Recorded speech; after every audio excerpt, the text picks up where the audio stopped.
This is what bothers me. We start talking this college football stuff here and there. This is where we get into this. Why? And just to be honest with you, just from this perspective, let's just be honest. I am by far a University of Michigan fan. But to be honest with you, some of this stuff that happened is just like, no. I mean, literally, this has been ridiculous. I mean, it's a little bit disappointing what happened. And you're going to be surprised. Because Michigan fan, you probably think, I'm about to bash Michigan State.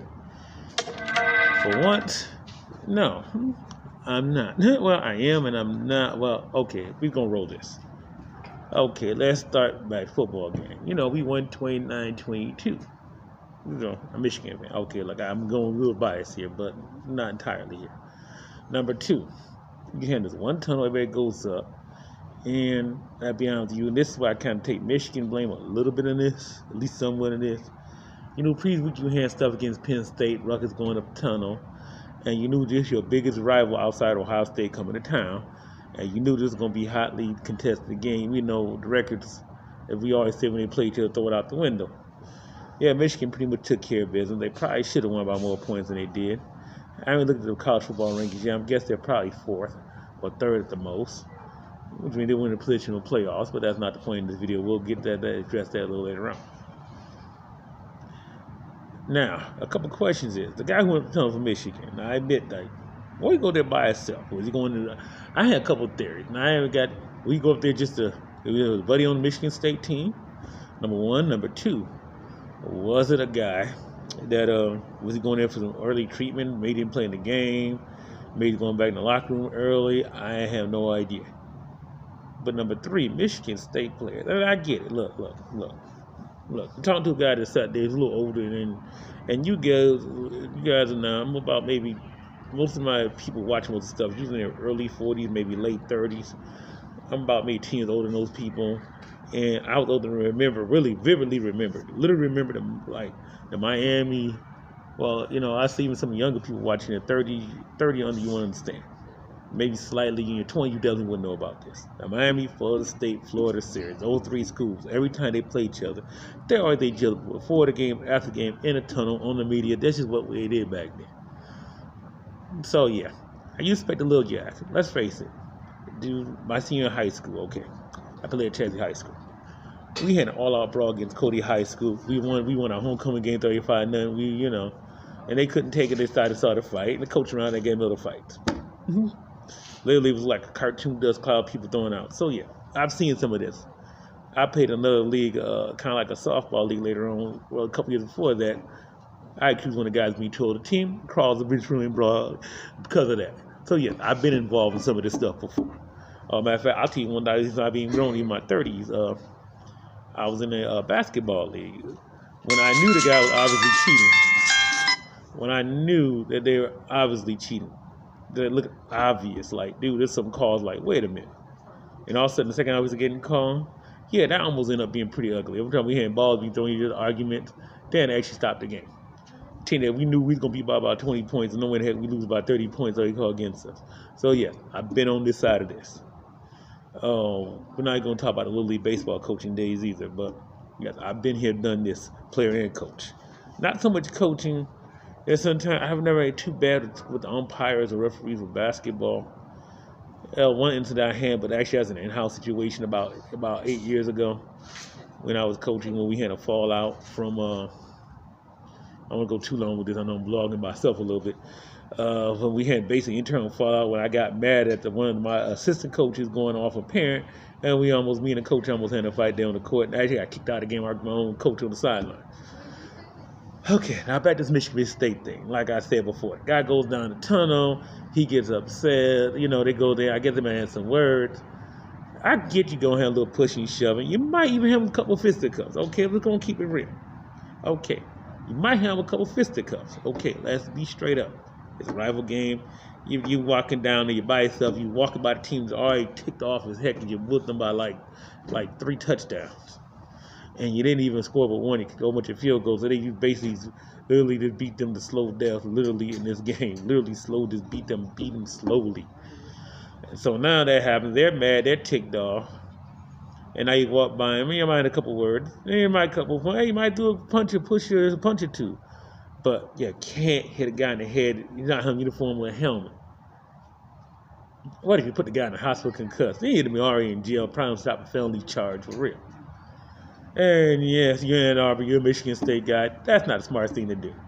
You already know. And yes, State Hams are up, being a little bit of a wild school. Yes, they do party quite a bit. Trust me. I talked to somebody who went to Michigan State. They're like 24 years old. He runs the director of rec center. Trust me, I've talked to him about some of this stuff already. So, yes, and you just might get a little control out there, and not condoning it. Okay, maybe the guy in Michigan was smart to go in the tunnel, and maybe the guy from Michigan State, you can't be the guy with the helmet. I mean, hey, you push and shove and fight. They had a fist fight. If all four of those guys jumped in with a fist fight, this probably just gets into maybe a brawl fight, maybe ugly, but that's all that happens. No fight, whatever. But now we're talking about police charges, and I promise you out of this, there's going to probably be a lawsuit. And you're going to Ann Arbor with the biggest alumni group in America. They're going to find a lawyer. State going to get handed to them on the football field and in the courtroom. Oh, my goodness, this is going to be this ugly. And on the other side of things now, I'm going to blast one of the Michigan side on this. There's a fan that reached out, Mel Tucker. Mel Tucker's one. Mel Tucker's just one Yak Castle. Guess what? If you walk in, some guy... And we've seen this already a couple times in NFL games, got run on the field and got clocked already. If you're going to reach down and start reaching at coaches and harassing coaches at the players or coaches at the game, you can't deserve to get what you're going to get. And no, I have no, this coming Michigan fan, listen to me very carefully.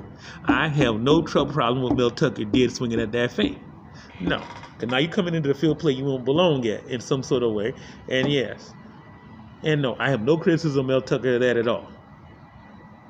And about what happened to his players, you can't watch 100 guys at the same time. Sorry, just not babysitter thing. But yeah, you need to take care to address the players. They probably should be suspended the rest of the season, maybe in a part next season. Oh, matter of fact, they should be forced to watch next year's Michigan State game, which is going to be at their home field, undressed for that game, to sit there just to watch. Yes. There we go.